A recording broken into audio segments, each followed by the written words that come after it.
صدر علی وقار قرارداد میں شامل لفظ فریب سے مراد جھوٹ، دھوکہ، ہم سے مراد اسلامی جمہوریہ پاکستان میں بسنے والی وہ قوم، سہاروں سے مراد امید، سہارا، امید، آسرا۔ میں اس قرارداد کی بھرپور حمایت کرتی ہوں کیونکہ کئی بار ہم نے اس چمن کے غنچوں اور کلیوں کو اپنے ہاتھوں سے سینچا ہے، لیکن ہر بار ہماری حمیت کا سودا کرنے والوں نے ہمیں دھوکہ دیا۔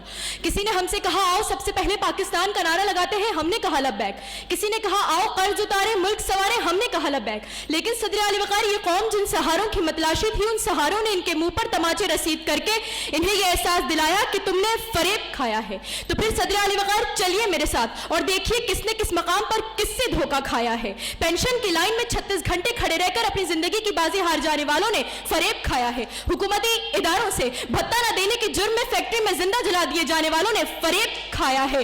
انسانیت کے علم برداروں سے 6 گھنٹے تک مسلسل فوارہ چوک پر تڑپتے رہنے والے شاہد بروہی نے فریب کھایا ہے۔ اپنے ہی گھر کے رکھوالوں سے شاہ رخ جتوئی جیسے وڈیروں کے ظلم کا شکار ہونے والوں نے فریب کھایا ہے۔ وڈیروں اور جاگیرداروں سے ریمنڈ ڈیوس جیسے سفاہ قاتلوں کو رہا کرنے والی عدالتوں پر بھروسہ کرنے والوں نے فریب کھایا ہے۔ انصاف کے ٹھیکیداروں سے اپنے کندھوں پر اپنے حکمرانوں کے عالمی دوروں کے بوجھ اٹھانے والوں نے فریب کھایا ہے۔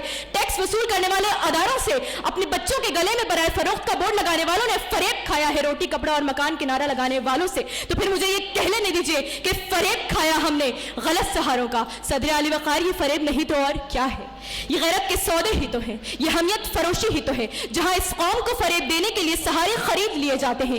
ایک سہارا امریکی ساہوکار کا، ایک سہارا ملٹی نیشنل کمپنی کی سازش عیار کا، ایک سہارا NRO کی کیچڑ میں لت پت ہمارے شاہانے ذی وقار کا، ایک سہارا عراق، فلسطین اور کشمیر میں اپنا کالا قانون چلانے والے تھانے دار کا۔ اور ان سہاروں کے ہوتے ہوئے ہمیں فریب پر فریب دیا جاتا ہے، کبھی یہ منوا کر کہ اسلامی جمہوریہ پاکستان کو اپنا وجود برقرار رکھنے کے لیے مغرب کی چاپلوسی کرنا ضروری ہے، تو کبھی یہ منوا کر کہ ہندو بنیے کے ظلم و ستم کو بھلا کر امن کی آشا کے کشکول تھامے دربار دہلی میں گداگر بننا ضروری ہے۔ لیکن صدر علی وقار، ان تمام فریب کے ہوتے ہوئے بھی آج IMF کے ترازو میں آئے روز ہوتے ہماری حمیت کے سودے، سلالہ چیک پوسٹ پر اپنے ہی 26 جوانوں کا خون معاف کر کے پھر اسی پرغرور قاتل کے سامنے سجدہ ریزیاں چیخ چیخ کر کہہ رہی ہیں فریب کھایا ہم نے غلط سہاروں کا، کیونکہ تم نے لوٹا ہے صدیوں ہمارا سکون، اب نہ ہم پر چلے گا تمہارا فسوں۔